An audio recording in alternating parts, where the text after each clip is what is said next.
ver a cada uno de ustedes y de poder juntos cantar alabanzas a nuestro Señor y examinar su palabra santa. Padre Celestial, gracias por este privilegio. Llénanos de nuevo, te pedimos, en tu Espíritu Santo, para que entendamos bien tu palabra, para que glorifiquemos con aún más pasión y gozo a tu Hijo Jesús. Llénanos, por favor, en tu Espíritu de nuevo, en el nombre de tu Hijo Jesús. Amén. Amén. Amén. Hermanos, vamos a Éxodo capítulo 25. Éxodo 25, donde vamos a volver a ver rápidamente el versículo 8. Porque Éxodo 25, 8 es uno de los versículos más importantes en todo el Antiguo Testamento. No solo en el libro de Éxodo, sino en todo el Antiguo Testamento. Este versículo es uno de los principales. Recuerden que Dios, hablando con Moisés, dijo en el versículo 8, y harán un santuario para mí, un lugar santo, un lugar separado del resto de la tierra, diferente que el resto de la tierra, santo y dedicado para Dios. Harán un santuario para mí y habitaré. Dios va a convivir con su pueblo por primera vez desde que Adán y Eva fueron echados o exiliados del huerto de Edén. Dios va a convivir con su pueblo. Habitaré en medio de ellos, Dios mismo, que sí apareció a Abraham, apareció a Isaac y a Jacob también. No solo va a aparecer, no solo va a visitar de vez en cuando, sino que va a morar entre los israelitas. Habitaré en medio de ellos. Entonces, lo que queremos ver hoy, queremos empezar a ver, pues, cómo será su habitación. ¿Cómo será ese lugar donde Dios convive con su pueblo? Y el primero que describe es lo más importante de todo. Sin este mueble que está por describir, pues Dios no mora con su pueblo. Esta pieza es una central, necesaria para todo el resto que vamos a ver con el tabernáculo, y es el arca del pacto. Versículo 10. Dice, harán también un arca. ¿Qué es un arca? Es una caja, básicamente. Harán también un arca de madera de acacia, de una madera muy fuerte, pero que no pesa mucho. Harán también un arca de madera de acacia, cuya longitud será de 2 codos y medio. Ahora, ¿cuántos son 2 codos y medio? Pues vamos a ver.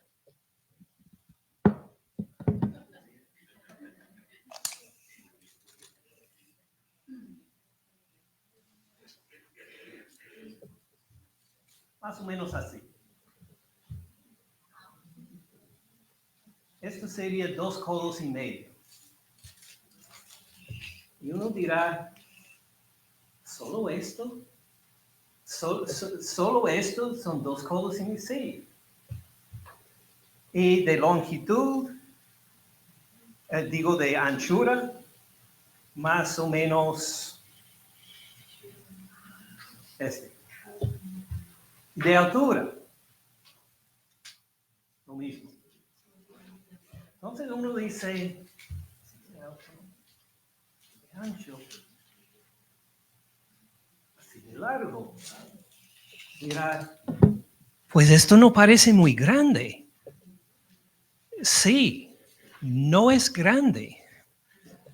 Dios no nos quiso impresionar por una pieza, pues, grande y glorioso a escala de tal vez pensaríamos, pensando en las catedrales, por ejemplo, los lugares altos y grandes que la gente presenta a Dios, pues parece un poco pequeño, hasta tal vez un poco humilde, diríamos, pero no es humilde, claro que no, pues mire qué más dice. Pues ya viendo cuya longitud será 2 codos y medio, su anchura de codo y medio, su altura de codo y medio, la cubrirás de oro puro, por dentro y por fuera. Así que esta caja que medí, esta pues parece, si es solo de madera, que uno mismo la podría llevar en los brazos. Si alguien fuera muy fuerte, podría abrazarlo y cargarlo, sería pues sería menos grande que un ataúd. Parece muy, pues muy posible que una persona la llevara, pero ¿qué tiene por dentro y por fuera? Oro puro. Oro puro por fuera, oro puro por dentro, un córnice de oro también. Ahora, piensen en un ladrillo común y corriente. Pesan los ladrillos, ¿verdad? Ahora, un ladrillo de oro puro pesaría más de 12 kilos, casi 30 libras, para los que prefieren medir por libras. Esto es solo un ladrillo de oro puro.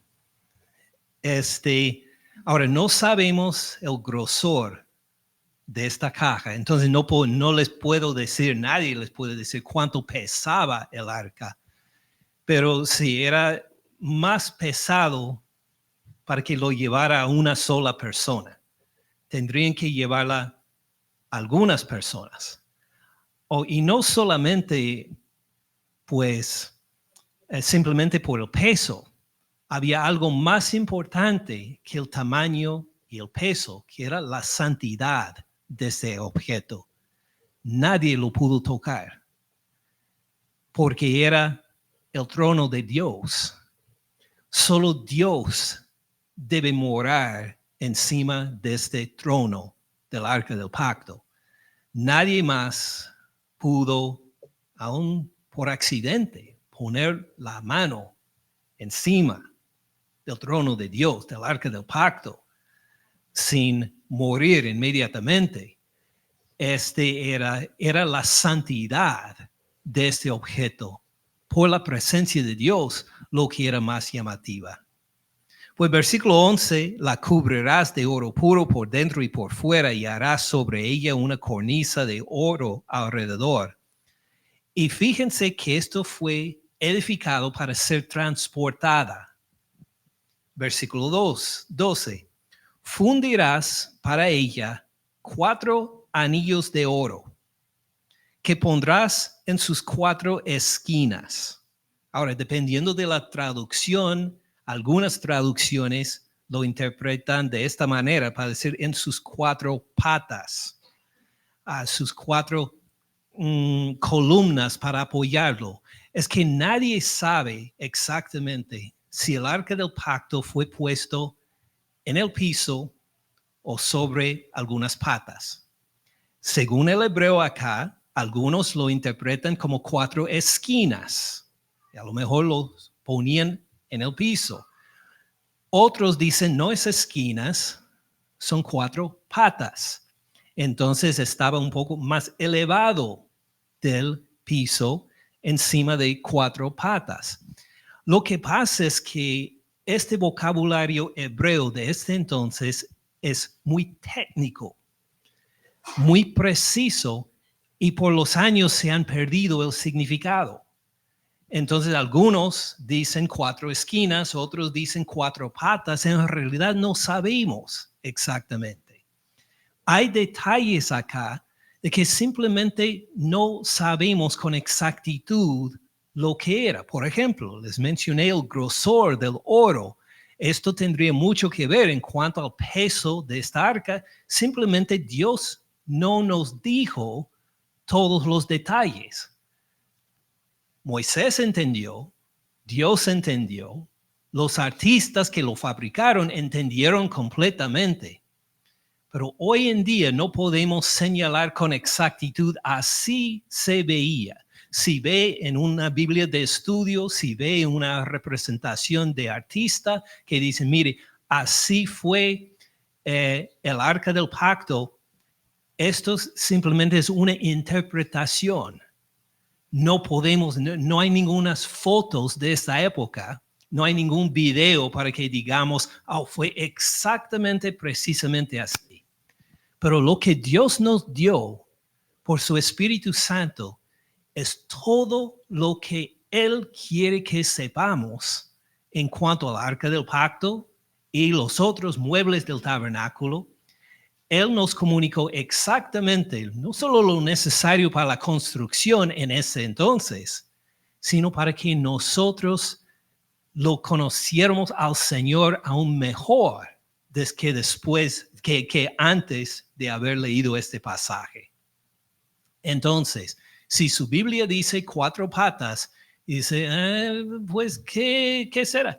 Es simplemente esto, que los que más estudian estos pasajes simplemente no están de acuerdo porque no saben con exactitud lo que significa.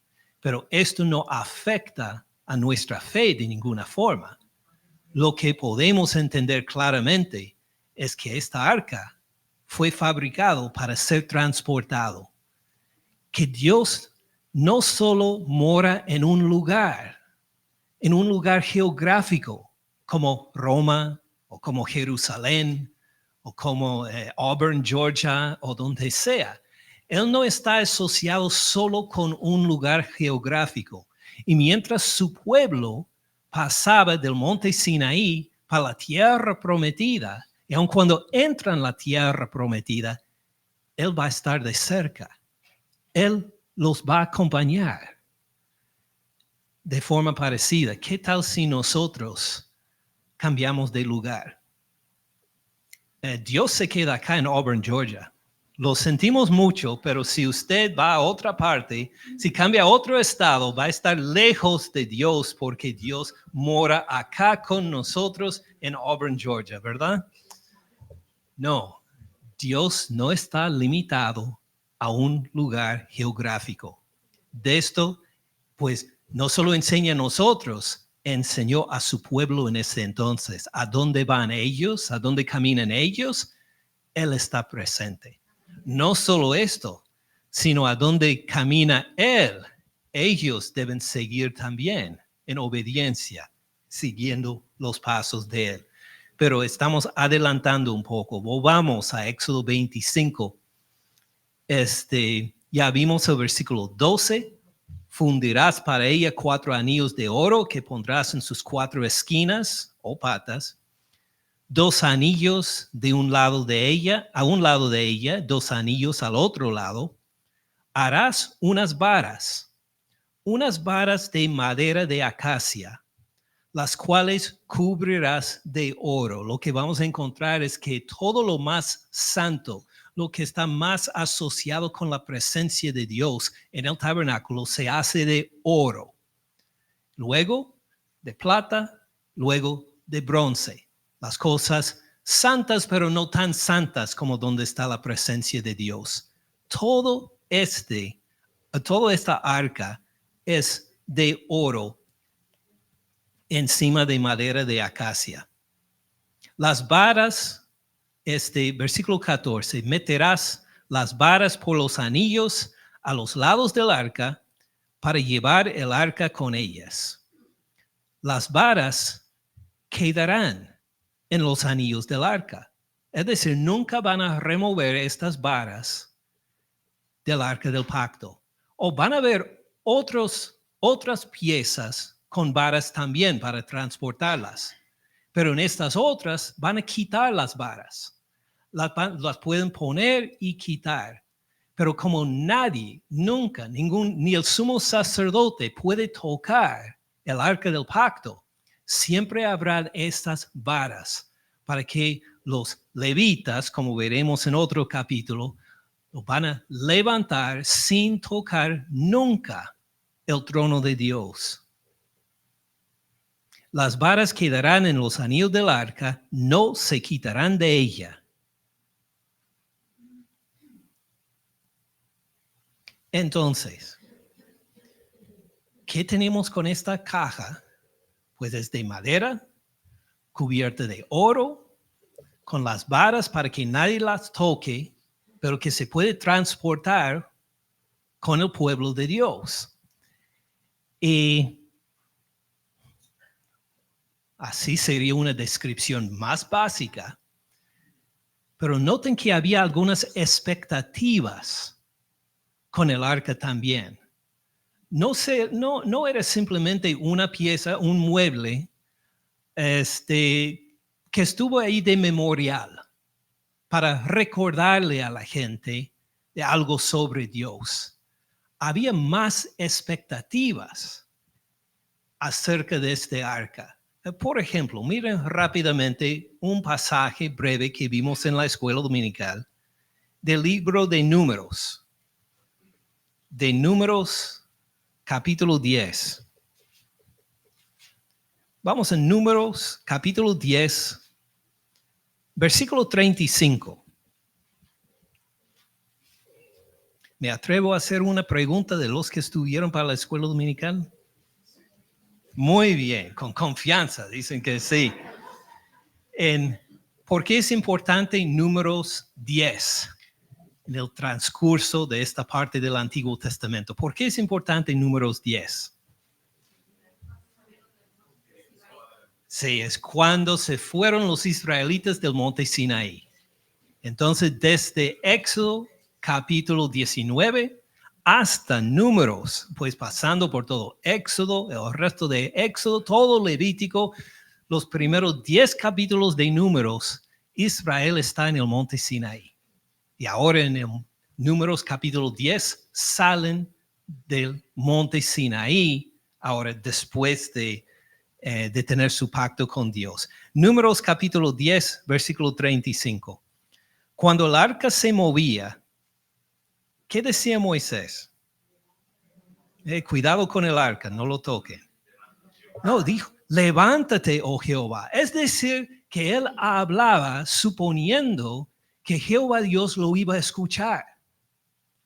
Levántate. Está tan estrechamente ligada la presencia de Jehová Dios con el arca del pacto, precisamente, que hasta Moisés pudo hacer una declaración sabiendo que Dios lo iba a escuchar. Levántate, oh Jehová. ¿Y qué más? Sean dispersados tus enemigos. Cuando tú te levantas, tus enemigos tienen que huir. Levántate, Jehová. Haz dispersar a tus enemigos y huyan de tu presencia los que te aborrecen. Que todos que menosprecian a Dios tengan miedo, que tengan temor al reconocer que tu presencia está en movimiento. Noten que esto no decimos esto a la pantalla del televisor o al sofá en la casa. Hay unas expectativas a esta pieza en el tabernáculo que es diferente que cualquier otra pieza que hay en el mundo. No hay ningún artículo que se puede comprar en Amazon o en otro sitio que se compare con este que está asociado con la presencia de Jehová Dios a tal punto que espera el pueblo la justicia de Dios, que el juicio de Dios se manifieste por medio de su presencia, aún por ese mueble, que el juicio de Dios se manifieste contra las naciones, contra sus enemigos. ¿Tiene sentido? Y luego, cuando reposa, versículo 36, cuando ella se detenía, decía Moisés, vuelve, oh Jehová, a los millares de Israel. ¿Recuerden cuántos israelitas había cuando estuvo Abraham? Israel no había nacido todavía. Recuerden, Israel es Jacob. Jacob no había israelitos. Hablando técnicamente, había una familia que había recibido el llamado de Dios, Abraham y Sara, luego que tuvieron su hijo Isaac. Eran pequeños en número. ¿Cuántos hay ahora en Números 10, versículo 36? Millares de millares. ¿Qué pasó? Como las estrellas en una noche clara, en que Jehová Dios dio su promesa a Abraham, así será su descendencia. Y Abraham creyó y fue contado como justicia. Fue contado por justicia su fe en esta promesa. Y Dios ha cumplido esta promesa. Fíjense en la expectativa. Se levanta Jehová Dios en juicio contra las naciones, en juicio contra sus enemigos. Vuelve a Israel su pueblo y su pueblo prospera. Su pueblo se multiplica. Su pueblo disfruta la bendición de él, mientras los enemigos tienen que huir, porque viene el juicio justo de Dios. Cuando Él está con su pueblo obediente, su pueblo que tiene fe en Él, los multiplica, los bendice. Entonces, este arca lleva unas expectativas en cuanto a la presencia de Dios muy importantes, ¿verdad? Muy bien. Ahora volveremos al último versículo de Éxodo 25 para hoy. El arca es tan importante, hermanos, que lo esperamos ver no solo hoy, sino en los próximos 5 domingos. Porque en cuanto al arca, tiene muchas partes sumamente importantes, no solo para esa época, sino en toda la Biblia. Por eso esperamos dedicar, incluyendo hoy, 6 domingos solo a esta pieza, este artículo del tabernáculo, porque pues como esperamos ver, si Dios permite, tiene mucho que decirnos en cuanto a Dios y nuestra relación con Él. ¿Me siguen hasta el momento? Entonces miremos el versículo 16. Ya hablamos de cómo van a fabricar el arca en cuanto al oro, las varas. Ahora en versículo 16 tenemos otro versículo clave para todo el libro de Éxodo. En cuanto al arca del pacto, pondrás en el arca, ¿qué? El testimonio que yo te daré. El testimonio. ¿Qué testimonio es? Los 10 mandamientos. Lo que leímos y estudiamos juntos en Éxodo capítulo 20.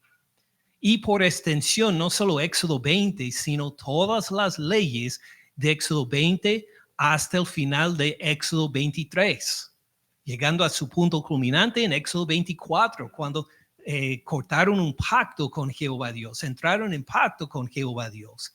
Hay un testimonio en 2 tablas de piedra, un testimonio de todo lo que vimos en casi todo el año pasado, imagínense. Desde Éxodo 20 hasta Éxodo 24. Es un testimonio para decir al pueblo, recuerden. Para decir a Dios y al pueblo, recuerden el pacto en que entramos nosotros. Recuerden lo que tenemos. Recuerden cómo es nuestra relación. No es una relación cualquiera de Dios con cualquier otra nación, con cualquier otro grupo de personas. El pacto es lo que nos une, lo que nos hace uno, lo que nos permite convivir, lo que permite mi morada con ustedes.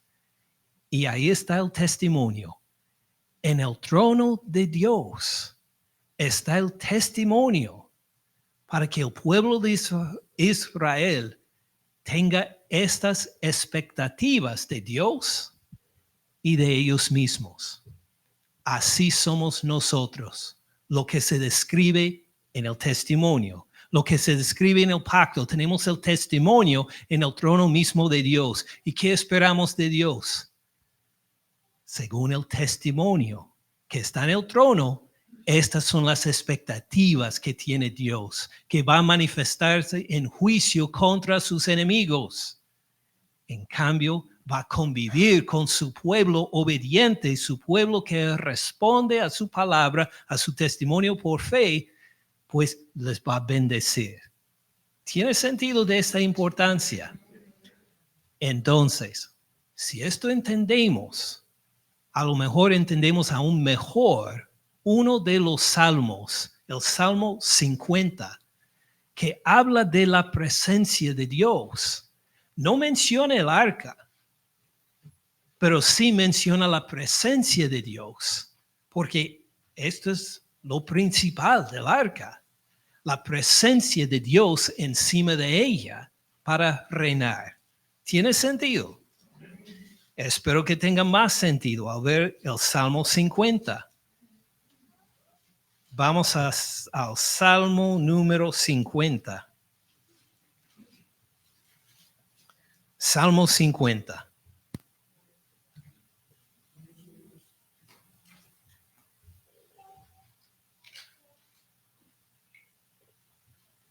Aquí vemos algunas de las expectativas de Dios a su pueblo, del pueblo a Dios,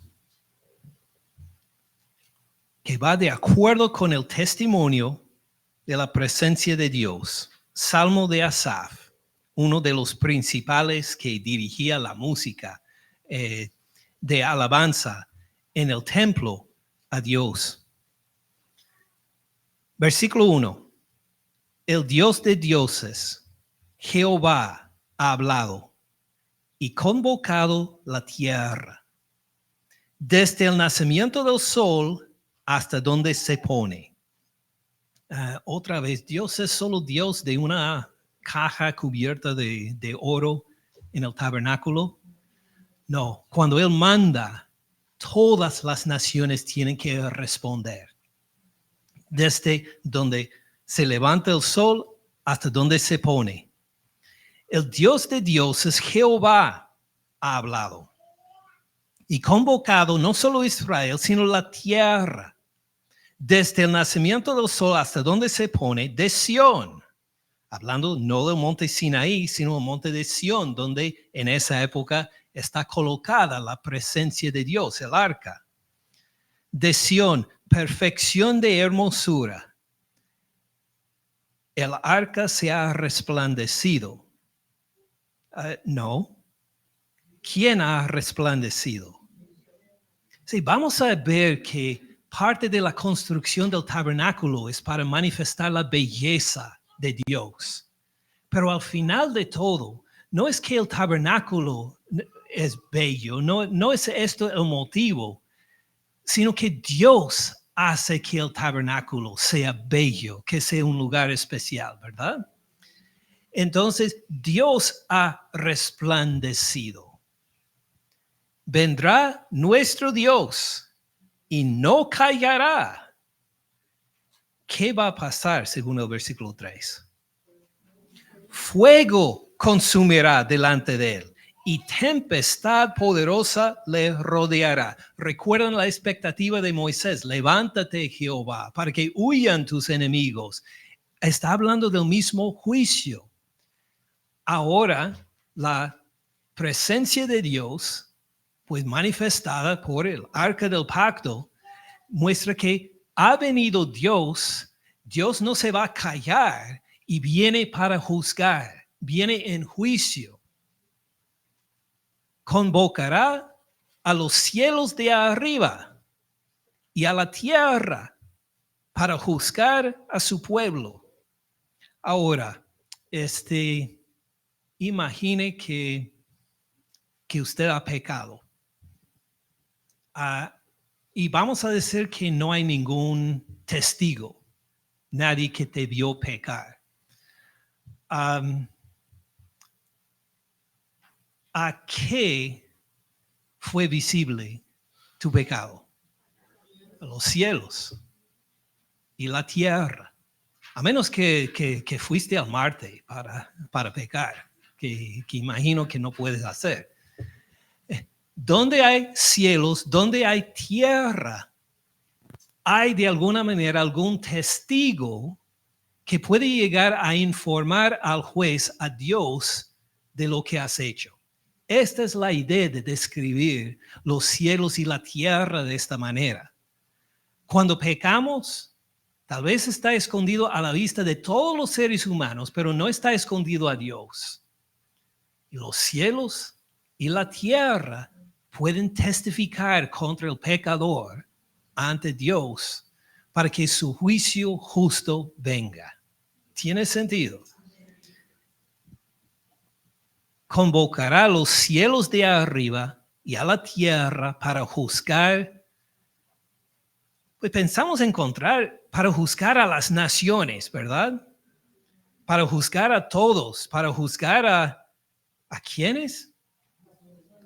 A su pueblo. Su juicio empieza contra su pueblo. Para juzgar a su pueblo. Dice en versículo 5, Dios, ahora es la voz de Dios, que dice, júntenme mis santos, los que hicieron conmigo pacto con sacrificio. Entonces llega Dios, viene en fuego, según los versículos anteriores, viene para juzgar. ¿Y con quiénes empieza? Con su pueblo, con los santos. Y uno dirá, bueno, ¿qué dirá usted? Los cielos declararán su justicia porque Dios es el juez, y dice Selah, que es la indicación para pausar y considerar. Dios viene en fuego para juzgar, y usted y yo y todos nosotros, todo su pueblo, tenemos que estar ante su presencia para el juicio. ¿Cómo te sientes?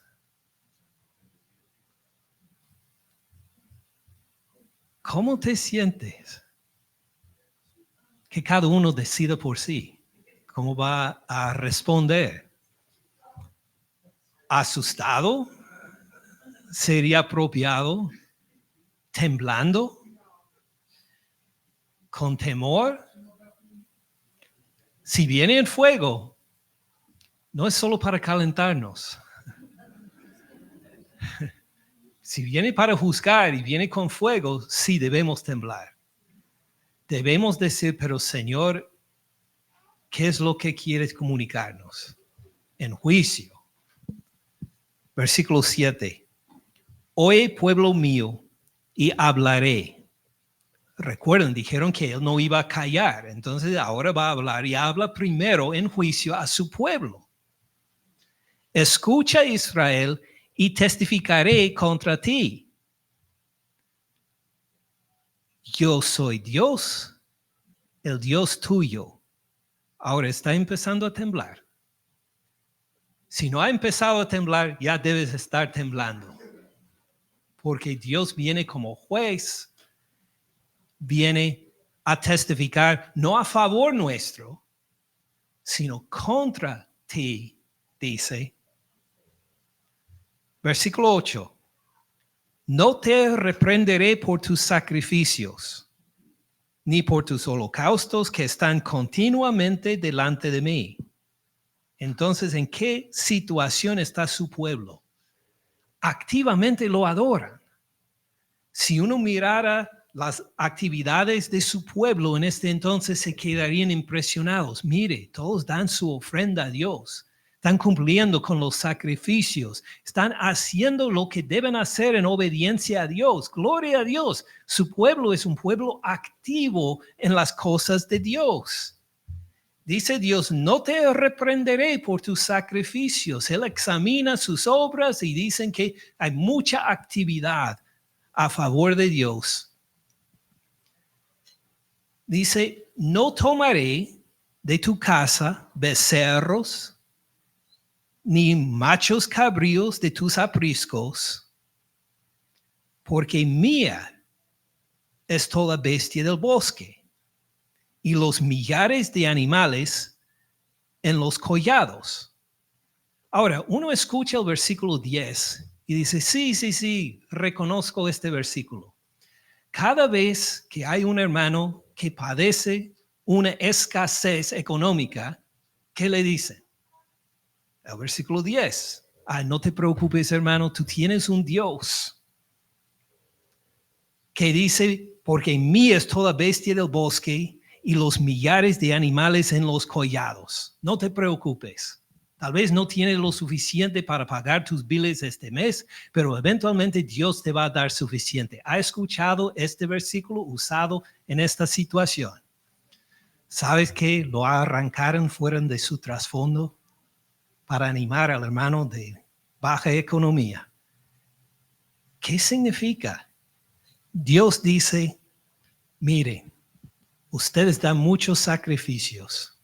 No les voy a reprender por esto. Pero sabes, no necesito tus sacrificios. No los necesito. Porque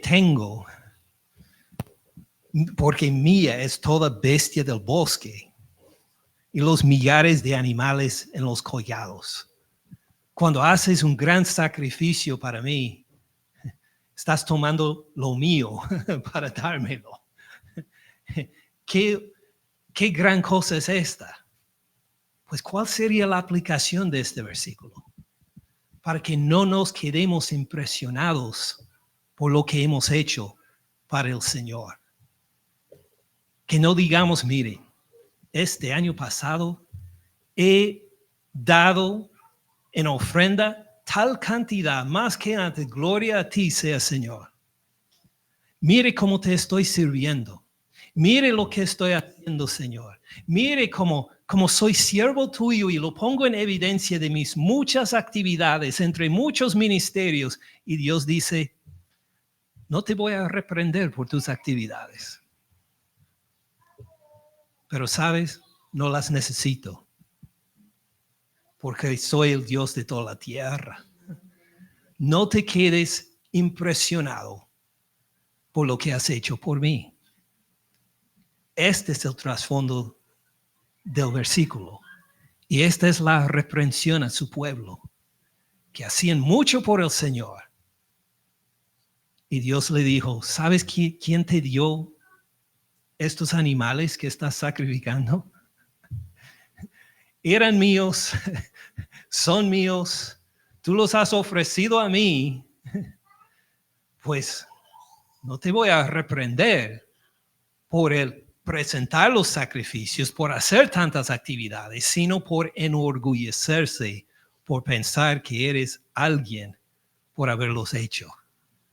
Porque ¿quién nos dio la oportunidad de ir en lugar para participar en actividades para alabar a nuestro Señor?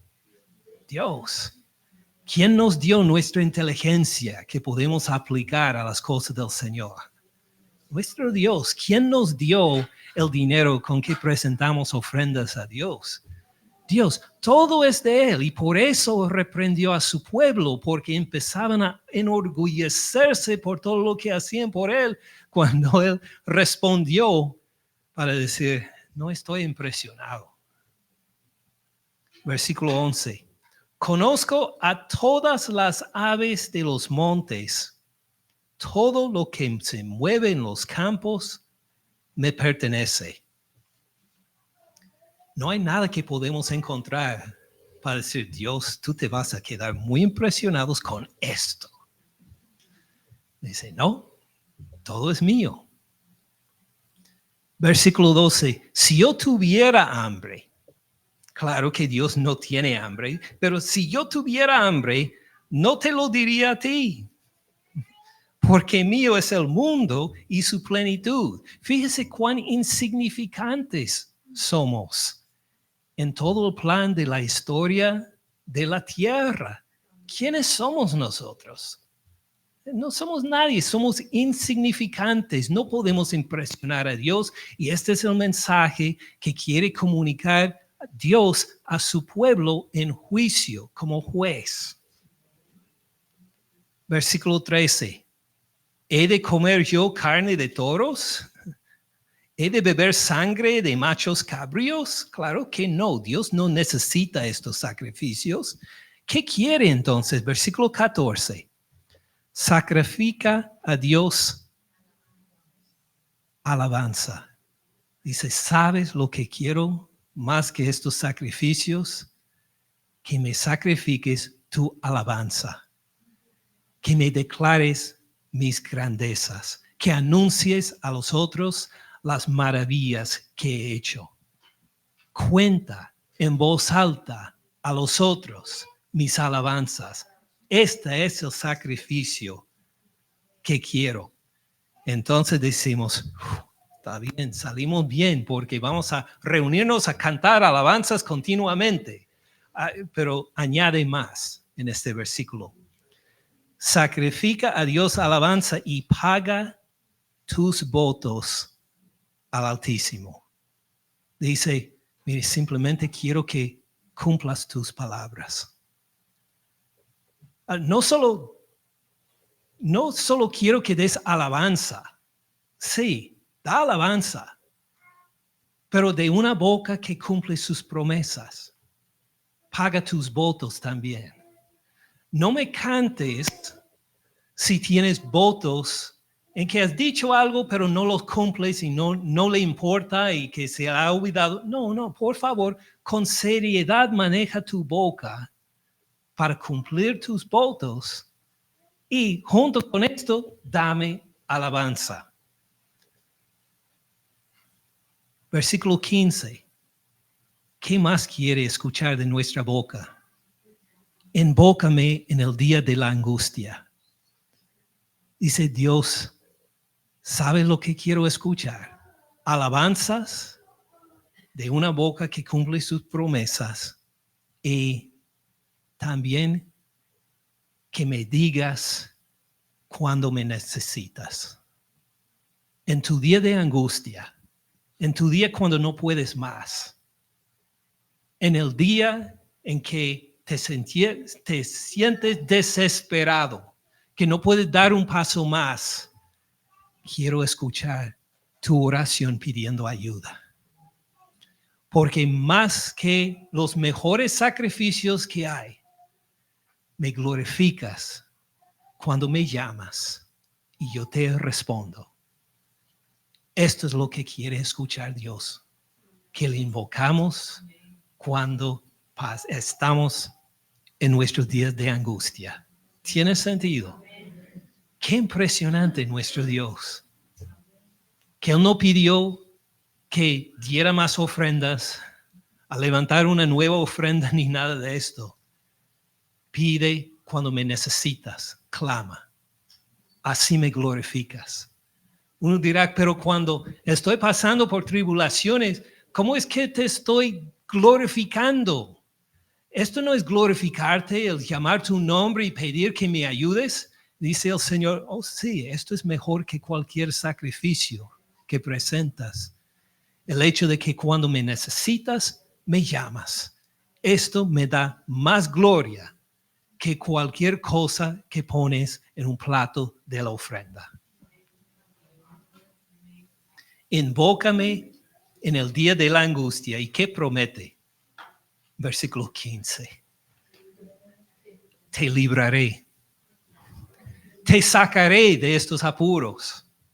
Te libraré en este día de angustia. Me vas a preparar lugar para que se manifieste mi gloria cuando te redimo, cuando te salvo, cuando te ayudo. Y tú me honrarás.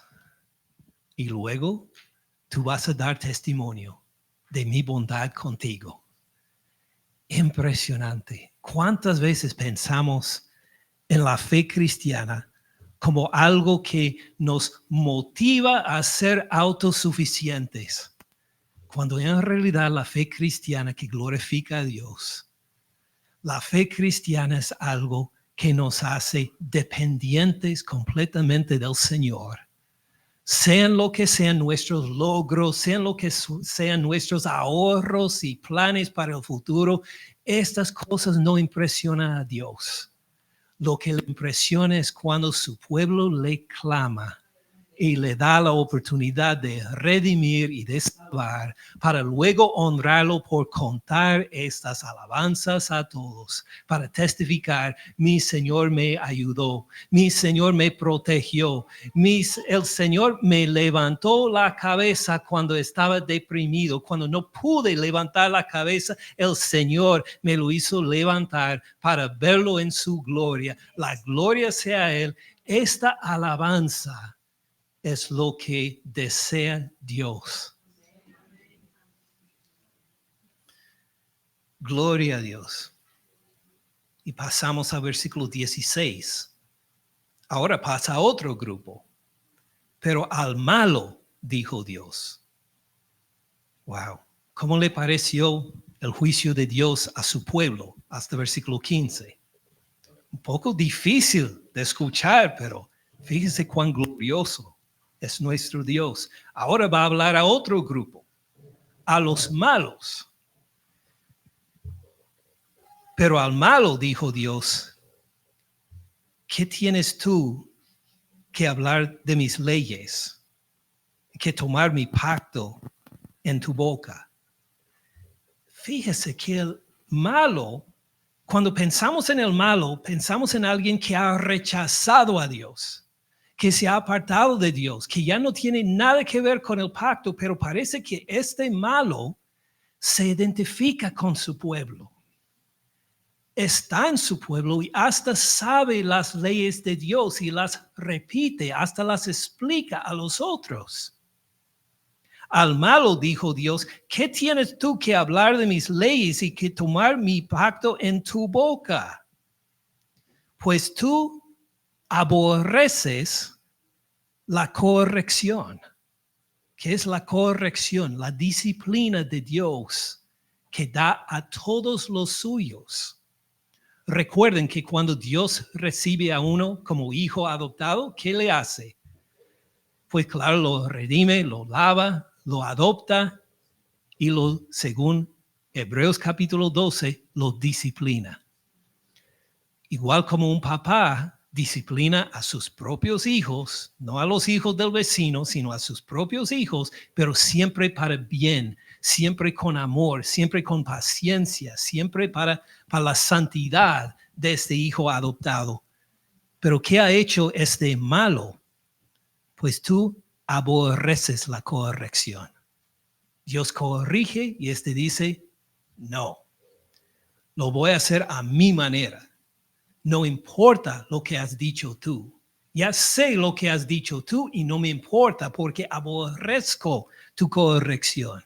Tú aborreces la corrección. Echas a tu espalda mis palabras. Puedes decir las palabras por la boca, pero luego las echa de lado para hacer otra cosa en desobediencia. Si veías al ladrón, ¿qué hacía? Tú corrías con él. ¿Había uno de los 10 mandamientos contra el ser ladrón? Sí, no hurtarás, dice, ¿verdad? Entonces, este malo sabía bien que Dios había dicho: no hurtarás, pero cuando se presentó la oportunidad de robarle a otra persona, dijo: pues sí, claro. Esto es echar las palabras de Dios detrás de la espalda.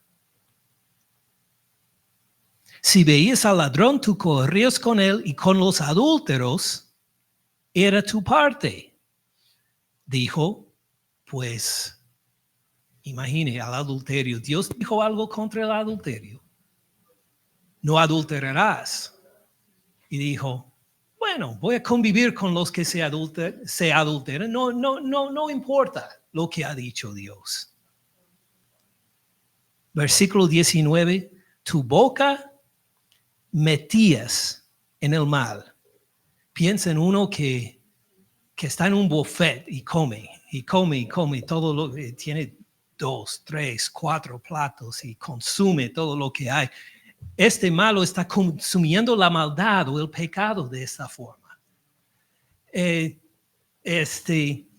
Tu boca metías en el mal y tu lengua componía ¿qué? Engaño. Otra vez hablando del hablar. Menosprecia las palabras de Dios para hacer lo contrario a su palabra, contra el que dijo, no dirás falso testimonio, no hurtarás, no adulterarás. Que esta persona está echando de lado la palabra de Dios, aunque se identifica con Dios, porque conoce su palabra. Versículo 20, tomabas asiento y hablabas contra quién? Contra tu hermano. Contra el hijo de tu madre ponías infamia. Es decir, es chismoso también. Mentiroso, chismoso, usando la boca no para alabar a Dios, sino que hace todo lo contrario con la boca. Versículo 21. Estas cosas hiciste, ¿y qué ha hecho Dios antes de manifestarse en poder en su presencia, antes de llegar como juez? ¿Qué ha hecho Dios? Estas cosas hiciste y yo he callado. Dios dijo, no voy a responder inmediatamente. Simplemente voy a mantenerme en silencio para ver qué hace este malo. ¿Se arrepiente? ¿Sigue el mismo camino? Dios simplemente se calla. ¿Y cómo toma esta persona el silencio? Pues pensabas que de cierto sería yo como tú. Es decir, la persona dijo, pues Dios no me ha reprendido, entonces lo que hago está bien. Dios no me ha castigado, no me ha reprendido, no he escuchado ninguna voz del cielo que me ha llegado al corazón para decir que estás haciendo mal, entonces seguramente Dios lo aprueba. Está bien. Pero, dice Dios, te reprenderé y las pondré delante de tus ojos. Lo haré tan evidente que no lo puedes negar. Versículo 22. Entiendan ahora esto, los que se olvidan de Dios. No sea que les despadece y no haya quien los libre. Escuchen bien el versículo 22. ¿Qué va a pasar a este malo si no se arrepiente? Va a ser despedazado, va a ser destruido. Dios ha guardado silencio por un tiempo, pero ya ha llegado el momento en que Dios en su presencia llegue en juicio y hasta lo va a despedazar. Pero fíjense en las primeras palabras del versículo 22. Entiendan ahora esto. ¿Dios simplemente va a llegar para destruir a estos malos? Les está comunicando una oportunidad más para que se arrepientan. Entiendan esto ahora. Dice, te estoy comunicando este mensaje, dice Dios, para que escuches y te arrepientes ya. Sería como decir, esta es la última oportunidad. Arrepiéntete. Entiendan ahora esto. ¿Cómo deben reaccionar los malos? ¿Con una lengua de engaño? No, sino que deben confesar a Dios sus pecados y arrepentirse y alabarle de veras y clamarle como en el día de angustia para decir, Señor, me estoy ahogando en mis pecados, sálvame, Señor, para que Dios se glorifique después. Entiendan esto ahora los que se olvidan de Dios, no sea que los despadece y no hay quien los libre. Sí, claro, hay una amenaza verdadera del juicio de Dios, pero a la vez una pequeña entrada de esperanza, que la puerta hacia el perdón está abierto todavía un poquito. Sí, ahora mismo el que se ha olvidado de Dios se arrepiente para decir, sí, Señor, sálvame. Hay una oportunidad más. Versículo 23. El que sacrifica alabanza descrita de esta manera. La alabanza de uno que cumple su palabra. La alabanza de uno que no solo sabe decir las leyes de Dios, sino que las obedece. Las alabanzas de los que obedecen a Dios, de los que se alejan del pecado, esta alabanza es lo que busca Dios. El que sacrifica alabanza me honrará, al que ordena su camino. ¿Qué le va a mostrar?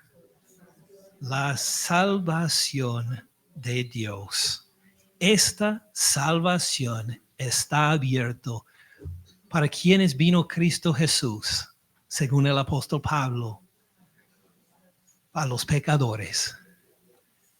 Y dijo Pablo, yo soy el principal de ellos. Si usted es pecador, estas noticias son las mejores que puedes escuchar. Dios viene a juzgar. Su fuego está para abrazar en fuego a los que lo han rechazado. Pero esto, por su misericordia, le ha comunicado una vez más, para que pongas tu seguridad no en ti mismo, sino el Señor Cristo Jesús, que vino para salvar a los pecadores. Confía en Él, no en tu propia capacidad de impresionar a Dios. No digas, primero voy a limpiar mi vida y luego llego a Dios. No, Él no vino para los limpios. Él no vino para los santos y perfectos, vino para los pecadores, para que ellos llegaron a glorificarlo, a decir, Señor, soy pecador en necesidad y no puedo quitarme de mi pecado, sálvame. Y Él se glorifica por salvarnos, por la sangre que su Hijo Jesús derramó en la cruz por nosotros. Y luego, al tener nuestra fe en Él, le honramos, le alabamos, le glorificamos por contar a los otros. Esta es la única manera de salvación, de confiar en Cristo Jesús crucificado por ti, por amor a ti en la cruz.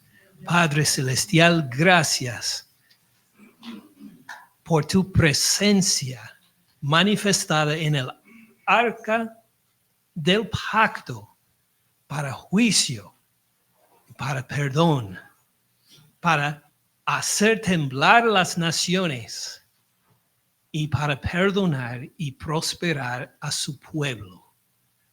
Gracias por tu Hijo Jesús, que llegó a la cruz no por ningún pecado que había hecho Él, sino por todos nuestros pecados, y que murió en la cruz tomando toda la ira justa que nosotros merecíamos, tomando todo esto en la cruz en nuestro lugar.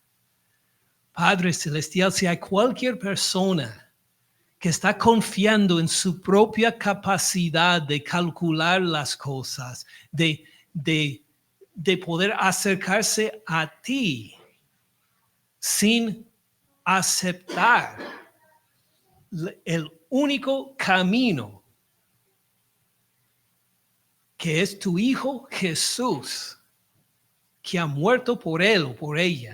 Si hay cualquier persona confiando en sí mismo, que hoy sea el día en que le quites la venda de los ojos para ver únicamente a tu Hijo Jesús sangrando en la cruz por él o por ella, dejando gotear su sangre de su cuerpo torturado por amor a nosotros, para que convivamos con él eternamente. Gracias por este inmenso amor. Y haz que cualquier persona que ande con los ojos cubiertos por el pecado, por la seguridad en sí mismo, que esta venda sea quitada para que vea a Jesús, para ser salvo y confiar únicamente en Él. En el nombre de tu Hijo Jesús oramos. Amén.